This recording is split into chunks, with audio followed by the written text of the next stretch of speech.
दादाजी।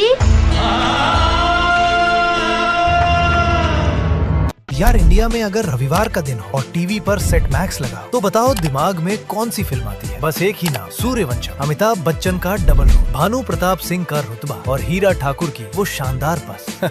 ये फिल्म हम सब ने 100 से ज्यादा बार देखी हो। लेकिन अब रुको, क्या आपको वो प्यारा सा बच्चा याद है? सोनू, छोटे ठाकुर भानु प्रताप सिंह, वही बच्चा जिसने अनजाने में अपने दादा को वो जहरीली खीर खिला दी थी और पूरे देश की सांसें अटक गई थी। उस बच्चे का नाम है आनंद वर्धन। और भाई आज वो बच्चा इतना बड़ा और हैंडसम हो चुका है कि शक्ल देखकर यकीन ही नहीं होगा। लेकिन सबसे बड़ा ट्विस्ट ये है कि उसने एक्टिंग छोड़कर ऐसा काम किया जो कोई सोच भी नहीं सकता था। चलिए पूरी कहानी जानते हैं। सबसे पहले एक बात बता दूं जो बहुत कम लोगों को पता है। आनंद वर्धन के दादा थे legendary playback singer PB Srinivas. Telugu cinema में 3000 से ज्यादा गाने गाए हैं उन्होंने। और उनके दादा की एक ख्वाहिश थी कि आनंद एक दिन बड़ा एक्टर बने। और भाई आनंद ने सिर्फ 4-5 साल की उम्र में अपना पहला रोल किया फिल्म रामायणम में, जहां उन्होंने बाल हनुमान और वाल्मीकि दोनों का रोल प्ले किया। अब जरा सोचो, 4 साल का बच्चा 2 किरदार निभा रहा है। फिर 1997 में आई प्रियरगन, उनकी ऑफिशियल डेब्यू फिल्म। और सुनकर होश उड़ जाएंगे, सिर्फ 5 साल की उम्र में इस बच्चे ने Nandi award for best child artist जीत लिया। उसके बाद तो तूफान आ गया। 25 से ज्यादा फिल्में चिरंजीवी के साथ काम किया, वेंकटेश, नागार्जुन, बालकृष्ण, जगपति बाबू, सब लेजेंड्स के साथ। और फिर आई सूर्यवंशम।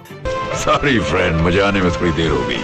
No problem. ओके चलो। जिसने इस बच्चे को पूरे इंडिया में फेमस कर दिया। लेकिन यहाँ कहानी में एक ब्रेक आता है। 2001 के बाद आनंद स्क्रीन से बिल्कुल गायब हो गए। पूरे 12 साल तक कोई फिल्म नहीं, कोई खबर नहीं, कुछ नहीं। अब रुको रुको रुको, यहाँ कहानी में असली ट्विस्ट आता है। इतना successful child actor, award winner, superstars के साथ काम, और अचानक सब कुछ छोड़ दिया। इसकी वजह थी उनके परिवार का फैसला। आनंद के पिता एक चार्टर्ड अकाउंटेंट है और उन्होंने कहा कि ग्लैमर बाद में, पहले पढ़ाई पूरी करो। और भाई यहाँ सबसे रिलेटेबल बात ये है, आनंद ने वही रास्ता चुना जो हमारे देश के लाखों बच्चे चुनते हैं। हैदराबाद के CMR college of engineering and technology से कंप्यूटर साइंस एंड इंजीनियरिंग में बीटेक पूरा किया। इंडिया में इतना इंजीनियर पता क्यों है? 2005, 6, 7, 8, 9, 10 के आसपास इंडिया में एक बीटेक की नदी बह रही थी। तो माँ बाप पता करते, अपनी आंखें बंद कर देते, अपना बच्चा उठाते थे और यूं कर देते। एक तरफ स्क्रीन पर अमिताभ बच्चन को जहरीली खीर खिलाने वाला बच्चा, और दूसरी तरफ असल जिंदगी में कोड लिख रहा है, असाइनमेंट्स जमा कर रहा है। फिल्मों के सेट से क्लासरूम तक ये ट्रांसफॉर्मेशन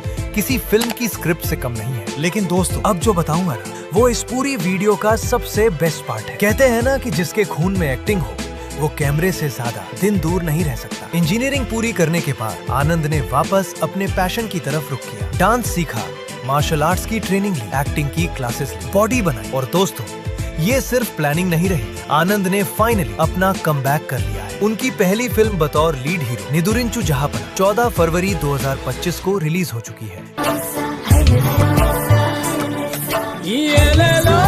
ये एक तेलुगु रोमांटिक ड्रामा है जिसमें अनूप रूबेन्स का म्यूजिक है। अब जरा ये जर्नी सोचो, 4 साल की उम्र में बाल हनुमान बना, 5 साल में नंदी अवार्ड जीता, अमिताभ बच्चन के साथ सूर्यवंशम किया, फिर सब छोड़कर इंजीनियर बना, और अब 30 से ऊपर की उम्र में लीड हीरो बनकर वापसी। क्या जर्नी है यार।